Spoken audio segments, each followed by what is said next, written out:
Hello everyone, welcome back to the channel. तो आज की वीडियो में हम जनरल अवेयरनेस के क्वेश्चंस को डिस्कस करेंगे। और जैसे कि आपको पता है, DSSB ने 19 अप्रैल 2021 को जूनियर स्टेनोग्राफर के एग्जाम कंडक्ट कराए थे। तो आज की वीडियो हम देखेंगे कि DSSB ने उस एग्जाम में जनरल अवेयरनेस से रिलेटेड कौन से क्वेश्चंस को पूछे थे। तो एक एक करके उन क्वेश्चंस को हम डिस्कस करेंगे। तो स्टार्ट करते हैं हम अपने पहले क्वेश्चन से। तो पहला क्वेश्चन है, what amount of fund allocation has been announced in the union budget 2020-2021 for education sector.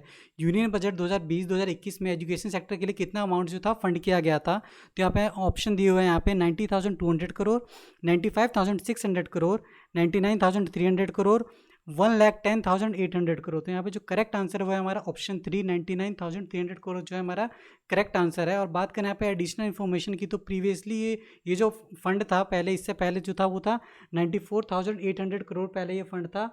और 2020-2021 के यूनियन बजट में इसको जो है 99,300 करोड़ कर दिया गया।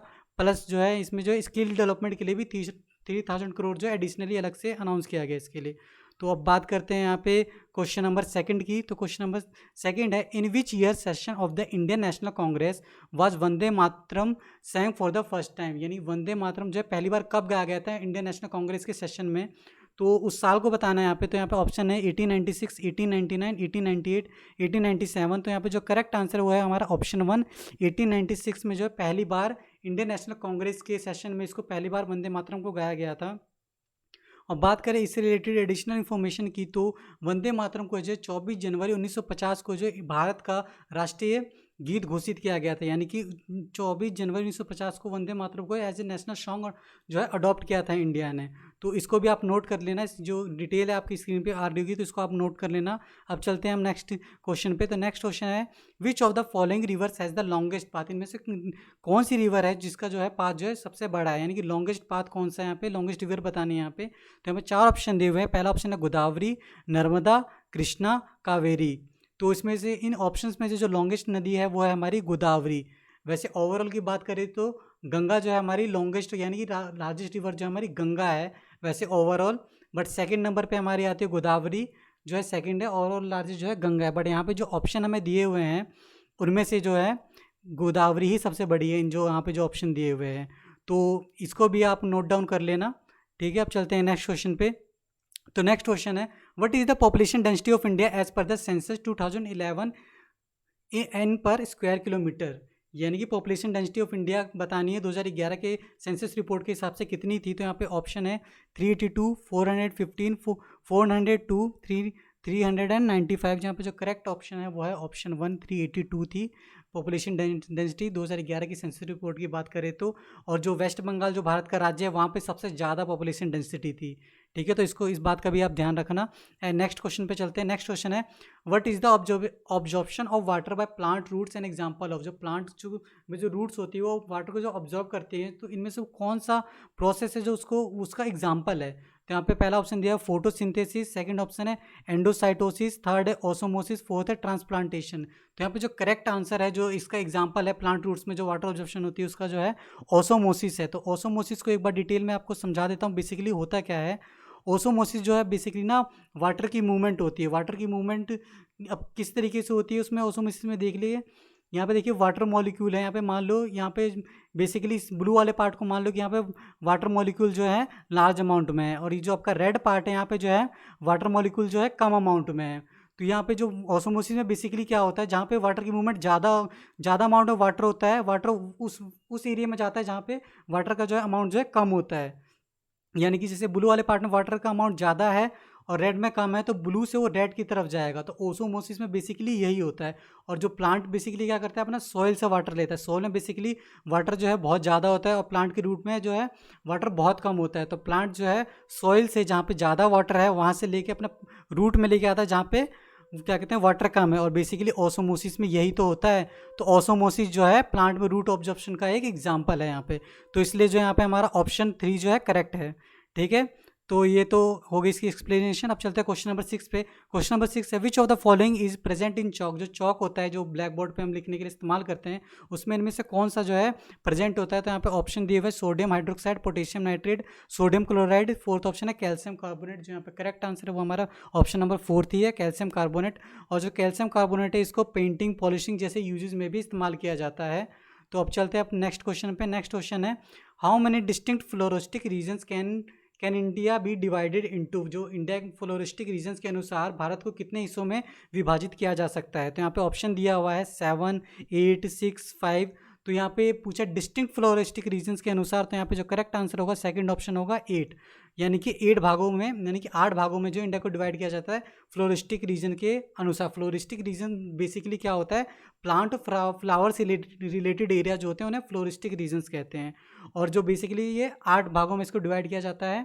ये जो 8 पार्ट है, यहाँ पे आपकी स्क्रीन पे इन्फॉर्मेशन दिख रही होगी, ये जो है ये वो 8 पार्ट है। तो आपको ये जो इसको मेमोराइज कर लेना, याद कर लेना, क्योंकि इसमें से भी आपसे क्वेश्चन पूछा जा सकता है। पहला हमारा वेस्टर्न हिमालय, सेकंड ईस्टर्न, फिर असम, फिर द इंडस प्लेन, फिर द गंगा, फिर द डेक्कन, मालाबार, और जो आखिरी है वो है एंड द अंडमान्स। तो ये वो 8 फ्लोरिस्टिक रीजन्स है जिसके बेसिस पे जो है इसको डिवाइड किया जा सकता है 8 भागों में फ्लोरिस्टिक रीजन्स में। तो ये थे उनके नाम। अब चलते हैं नेक्स्ट क्वेश्चन में। तो नेक्स्ट क्वेश्चन है, which of the following committee's recommendation led to the formation of NABARD. NABARD की बेसिकली जो फुल फॉर्म है वो है National Bank for Agriculture and Rural Development. तो इसकी फॉर्मेशन जो है किस कमेटी के रिकमेंडेशन पे हुई थी। तो यहाँ पे जो ऑप्शन हमारा 4th है हमारा श्री बी शिवरमन कमेटी, इसके रिकमेंडेशन पे ही इस कमेटी की फॉर्मेशन हुई थी। और ये जो फॉर्मेशन हुई थी वो जो है 12 जुलाई 1982 को जो है इसकी फॉर्मेशन की गई थी। आपकी स्क्रीन पे डिटेल आ जाएगी। ये फुल फॉर्म जो है इसकी याद कर लेना, क्योंकि इसके बेसिस पे भी एमसीक्यू पूछे जाते हैं। तो इसका फुल फॉर्म याद कर लेना, ये कब किस ईयर में इसको फाउंड किया गया था वो भी आप याद कर लेना। और इसका मिशन क्या है, इस मिशन जो है बेसिकली इसका है वो है सस्टेनेबल एंड इक्विटेबल एग्रीकल्चर को बढ़ावा देने के लिए इसको जो है फॉर्म किया गया था। तो इसको भी आप नोट डाउन कर लेना। अब चलते हैं हम नेक्स्ट क्वेश्चन पे। नेक्स्ट क्वेश्चन है, for which of the following dance form is Shovana Narayan very renowned. जो सोवाना नारायण है किस डांस फॉर्म के लिए चर्चित हैं। तो यहाँ पे ऑप्शन दिया हुआ है डांस फॉर्म, यहाँ पे आपको दिख रहे हैं 4 ऑप्शन है।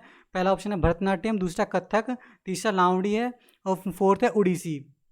तो यहाँ पे जो करेक्ट आंसर है वो है हमारा कथक, यानी ऑप्शन 2 जो है हमारा करेक्ट आंसर है। जो सोवाना नारायण है कथक डांस फॉर्म के लिए फेमस थी, और इन्होंने इंडिया ही नहीं बल्कि देश विदेश में भी अपने कथक डांस की जो है परफॉर्मेंस को दी है, और इसके लिए इन्हें पद्मश्री अवार्ड से भी नवाजा जा चुका है। तो यहाँ पे ऑप्शन 2 जो है हमारा सही है। अब चलते हैं हम अपने नेक्स्ट क्वेश्चन पे। नेक्स्ट क्वेश्चन है, which of the following organism classification does anabaena belong to. Anabaena organism जो होता है वो इसमें से कौन सी क्लासिफिकेशन में जो है इसको क्लासीफाई किया जाता है यहाँ पे। तो यहाँ पे ऑर्गेनिज्म की क्लासिफिकेशन यहाँ पे दी हुई है। पहला है मोनेरा, प्रोटिस्टा, प्लांटे, फिर है फंगी। जो एनाबेना होता है ना बेसिकली ये एक बैक्टीरिया होता है, और जो मोनेरा किंगडम होता है बेसिकली इसमें जितने भी ऑर्गेनिज्म जो है बैक्टीरिया से रिलेटेड होते हैं उसमें इसमें मोनेरा में कैटेगराइज किया जाता है। तो एनाबेना भी एक बैक्टीरिया है, तो वो जो है मोनेरा के अंदर आएगा, मोनेरा के अंदर वो क्लासीफाई होता है, यानी कि ऑप्शन 1 जो है हमारा करेक्ट है। ये बायोलॉजी से पूछा हुआ क्वेश्चन है, ठीक है। अब चलते हैं नेक्स्ट क्वेश्चन पे। नेक्स्ट क्वेश्चन है, which of the following food has the highest percentage of protein per unit mass. इसमें ऑप्शन दिए हुए हैं फूड्स, बहुत सारे 4 ऑप्शन दिए हुए हैं। इसमें से बताना है कौन से फूड में जो प्रोटीन की मात्रा सबसे ज़्यादा होती है। ऑप्शन 1 है एग्स, ऑप्शन 2 है मीट, ऑप्शन 3 है काउ मिल्क, 4th है फिश। जहाँ पे करेक्ट ऑप्शन है वो है मीट। मीट में जो सबसे ज़्यादा प्रोटीन कंटेंट होता है एज पर यूनिट मास में, तो यहाँ पे ऑप्शन 2 हमारा करेक्ट है। अब चलते हैं नेक्स्ट क्वेश्चन पे। नेक्स्ट क्वेश्चन है, in which of the following states is the Bihula festival very popular. Bihula एक फेस्टिवल होता है, वो भारत के किस राज्य में पॉपुलर है। तो ये जो बिहुला फेस्टिवल होता है बिहार के ईस्टर्न पार्ट में मनाया जाता है। ईस्टर्न पार्ट में भागलपुर है बिहार के, उसमें इसको सेलिब्रेट किया जाता है, यानी ईस्टर्न बिहार में यहाँ पे सेलिब्रेट किया जाता है। आप ऑप्शन में देख सकते हैं बिहार है, तो यहाँ पे बिहार हमारा करेक्ट आंसर होगा, यानी ऑप्शन 1 जो है करेक्ट आंसर है यहाँ पे। अब चलते हैं नेक्स्ट क्वेश्चन पे। नेक्स्ट क्वेश्चन है, which of the following elements है जीरो वैलेंसी। तो यहाँ पे 4 एलिमेंट्स दिए हुए हैं, इसमें पूछा है कि इसमें इन एलिमेंट्स में से जीरो वैलेंसी किसकी है। तो यहाँ पे जो वैलेंसी बेसिकली जीरो का मतलब क्या है। वैलेंसी जो एक मेजरमेंट होता है जिससे नापा जाता है एक एलिमेंट दूसरे एलिमेंट के साथ कंबाइन करने की कितनी कैपेबिलिटी करता है। एक एलिमेंट दूसरे एलिमेंट से इसलिए कंबाइन होता है ताकि वो अपनी स्टेबल फॉर्म को जो है अटेन कर सके। और जो हीलियम जो है ना एक नोबल गैस है, ये ऑलरेडी स्टेबल होता है, तो इसको जो है किसी और से कंबाइन करने की नीड नहीं होती है। और जिस भी एलिमेंट को दूसरे एलिमेंट से कंबाइन करने की नीड नहीं होती उसकी वैलेंसी जो है जीरो होती है, यानी कि हीलियम हमारे यहाँ पे करेक्ट आंसर होगा, यानी कि ऑप्शन 3 यहाँ पे करेक्ट है। इसको मैंने नेक्स्ट स्लाइड में यहाँ पे अच्छे से दिया हुआ है इसकी इन्फॉर्मेशन कि जिस भी एलिमेंट जो भी एलिमेंट स्टेबल होता है उसको दूसरे एलिमेंट से कंबाइन करने की नीड नहीं होती और उसका जो है वैलेंसी जीरो होता है। और पीरियोडिक टेबल में वो जो भी एलिमेंट्स होते हैं उनको हम नोबल गैस कहते हैं, यानी कि जो भी नोबल गैस होंगे ना उनकी वैलेंसी जीरो होगी। जैसे यहाँ पे ऑप्शन में हीलियम था तो हीलियम हमारा करेक्ट आंसर था। और यहाँ पे नियोन, आर्गन, क्रिप्टोन, यहाँ पे आप देखेंगे ना लास्ट कॉलम जो है पीरियोडिक टेबल का, ये सारी नोबल गैस है और इन सब की जो है वैलेंसी जो है जीरो होती है। और यहाँ पे ऑप्शन में हमें हीलियम दिया हुआ था जो कि नोबल गैस है, तो यहाँ पे करेक्ट आंसर जो है हमारा ऑप्शन 3 हीलियम है। ठीक है, तो इसको भी नोट डाउन कर लेना अगर रेलेवेंट लगे आपको इन्फॉर्मेशन। तो अब चलते हैं नेक्स्ट क्वेश्चन पे। नेक्स्ट क्वेश्चन है what was the duration of second 5 year plan. जो सेकंड 5 ईयर प्लान था उसकी ड्यूरेशन जो थी कितनी थी। तो यहाँ पे ऑप्शन दिया हुआ है 1957 से 62, 1958 से 63, 1955 से 60, 1956 से 61। तो यहाँ पे जो करेक्ट आंसर है वो है 1956 से 1961 जो था, ये सेकंड 5 ईयर प्लान जो था इसमें आया था। जो फर्स्ट ईयर 5 ईयर प्लान था वो था 1951 से 1956 में आया था और 1956 से ही जो है सेकंड 5 ईयर प्लान स्टार्ट हो गया था जो कि 61 तक चला था। तो ऑप्शन 4 जो है यहाँ पे हमारा करेक्ट है। अब चलते हैं हम अपने नेक्स्ट क्वेश्चन पे। नेक्स्ट क्वेश्चन है how many more airports will be developed by 2024 for the Udan scheme as per the union budget of 2020 to 2021। तो उड़ान स्कीम के तहत जो है भारत में कितनी एयरपोर्ट और बनने हैं 2024 तक।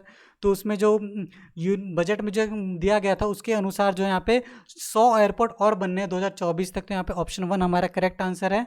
तो ये करंट अफेयर से आप पूछा हुआ क्वेश्चन है, तो यहाँ पे ऑप्शन 1 करेक्ट है। अब चलते हैं नेक्स्ट क्वेश्चन पे। नेक्स्ट क्वेश्चन है which of the following state is the Chandragat fort is situated. जो चंद्रगात फोर्ट है वो उनमें से किस एरिया में सिचुएटेड है। ऑप्शन दिया हुआ है Karnataka, second option Andhra Pradesh, third Maharashtra, fourth जो है गुजरात। तो यहाँ पे जो करेक्ट आंसर है वो है महाराष्ट्र। महाराष्ट्र के ये रायगढ़ डिस्ट्रिक्ट में सिचुएटेड है ये फोर्ट और ये वो वहाँ पे सिचुएटेड है और ये जो फॉरेस्ट और हिली एरिया से बिल्कुल सराउंडेड है ये जो फोर्ट है। तो यहाँ पे ऑप्शन 3 हमारा करेक्ट आंसर है। अब चलते हैं नेक्स्ट क्वेश्चन पे। नेक्स्ट क्वेश्चन है in which year was the Mehrangarh fort established. Mehrangarh fort जो था किस ईयर में इसको बनाया गया था। तो इसका जो करेक्ट आंसर है वो है 1459 में इसको बनाया गया था और इसको जो है राव जोधा नाम के राजा ने इसको बनाया था। ये जो है जोधपुर राजस्थान में सिचुएटेड है और इसे 1459 में बनाया था, यानी कि ऑप्शन 1 जो है यहाँ पे करेक्ट है। अब चलते हैं नेक्स्ट क्वेश्चन पे। तो नेक्स्ट क्वेश्चन ये है till which year was India in the first stage of demographic transition. यानी कि डेमोग्राफिक ट्रांजिशन में इंडिया का फर्स्ट स्टेज जो है कौन सी ईयर तक था जो इंडिया का फर्स्ट स्टेज चल रहा था। अब यहाँ पे एक टर्म है डेमोग्राफिक ट्रांजिशन। तो डेमोग्राफिक ट्रांजिशन को एक बार समझ लेते हैं बेसिकली होता क्या है। डेमोग्राफिक ट्रांजिशन से बेसिकली यहाँ पे मतलब है बदलती हुई सोसाइटी, जो भी सोसाइटी के अंदर चेंज आता है उससे है। जैसे इसकी सोसाइटी जब प्रिमिटिव सोसाइटी से मॉडर्न सोसाइटी की तरफ जब एक सोसाइटी आगे बढ़ती है तो उस प्रोसेस को जो है ना बेसिकली डेमोग्राफिक ट्रांजिशन नाम दिया गया। और इस डेमोग्राफिक ट्रांजिशन में ना बेसिकली 5 स्टेजेस होते हैं जिसमें से पूछा कि पहली स्टेज जो है इंडिया में वो कब तक रहती है। और पहली स्टेज में जो है जो बर्थ रेट और डेथ रेट जो है ना वो हाई रहता है। जैसे कि आप इस डायग्राम में देख सकते हैं 5 स्टेज यहाँ पे दिया हुआ है, बट हमसे पूछा है स्टेज 1। स्टेज 1 में जो बर्थ रेट जो है और डेथ रेट जो है हाई रहती है। और ये जो स्टेज 1 था इंडिया में कब तक था, जो यहाँ पे जो करेक्ट आंसर वो है 1921। तो यहाँ पे हमने इस टर्म का मतलब भी समझ लिया और यह जो यहाँ पे आंसर था वो भी हमने देख लिया। जो यहाँ पे आंसर है वो है 1921, यानी फोर्थ ऑप्शन जो यहाँ पे करेक्ट आंसर है। अब चलते हैं नेक्स्ट क्वेश्चन पे। नेक्स्ट क्वेश्चन है which of the following is गोवान मड म्यूजिकल इंस्ट्रूमेंट। तो यहाँ पे म्यूजिकल इंस्ट्रूमेंट बताना है, गोवान मड म्यूजिकल इंस्ट्रूमेंट बताना है इनमें से कौन सा है। तो यहाँ पे म्यूजिकल इंस्ट्रूमेंट का नाम दिए हुए हैं, पहला है कॉन्डो, दूसरा है घुमना डाब, तीसरा है घुमोत, चौथा है बंडाना। तो यहाँ पे चारों ऑप्शन में से जो करेक्ट आंसर है वो है घुमोट। घुमोट जो है ये गोवा में बेसिकली इस इंस्ट्रूमेंट को बजाया जाता है। अब पिक्चर में देख सकते हैं किस तरह का इंस्ट्रूमेंट होता है। तो ऑप्शन 3 जो है यहाँ पे हमारा करेक्ट आंसर है। अब चलते हैं नेक्स्ट क्वेश्चन पे। नेक्स्ट क्वेश्चन है which of the following is also known as the winter monsoon. तो इनमें से ऑप्शन जो दिए हुए हैं इनमें से किसे विंटर मानसून भी कहा जाता है। तो ऑप्शन यहाँ पे south west monsoon, second option north west monsoon, third है साउथ ईस्ट, फोर्थ है नॉर्थ ईस्ट मानसून। तो बेसिकली इंडिया में जो 2 बार मानसून आती है। पहले मानसून जो होती है वो होती है साउथ ईस्ट मानसून जो कि जून से लेकर सितंबर तक आती है जब समर्स होता है। और जब सेकंड मानसून जो है वो आती है आपकी अक्टूबर से लेकर दिसंबर में, जबकि आपकी विंटर होता है। और वो जो उसको जो है नॉर्थ ईस्ट मानसून भी कहते हैं। यानी कि जहाँ पे जो करेक्ट ऑप्शन है वो हमारा ऑप्शन 4 है। ये जो नॉर्थ ईस्ट मानसून होती है और ये जो है आपकी अक्टूबर से लेकर दिसंबर में आती है, जो कि आपकी सर्दियों का टाइम होता है यानी विंटर का टाइम होता है, इसलिए उसे विंटर मानसून भी कहते हैं। तो ये यहाँ पे अपना फोर्थ ऑप्शन करेक्ट है। तो ये आज के वीडियो में हमने 20 क्वेश्चंस डिस्कस कर लिए जनरल अवेयरनेस के। और वीडियो आपको अच्छी लगी हो तो वीडियो को लाइक जरूर कर देना। अगर आप चैनल पे पहली बार आए हो तो चैनल को सब्सक्राइब भी कर देना, क्योंकि आगे की वीडियो में हम DSSB के और भी क्वेश्चंस को डिस्कस करने वाले हैं। प्लस इसके 20 और क्वेश्चन जो जूनियर स्टेनोग्राफर में पूछे गए थे उसको भी हम डिस्कस करने वाले हैं। तो चैनल को सब्सक्राइब जरूर कर देना ताकि आपकी कोई भी अपडेट जो है मिस ना हो। तो thank you for watching the video. मिलते हैं नेक्स्ट वीडियो में।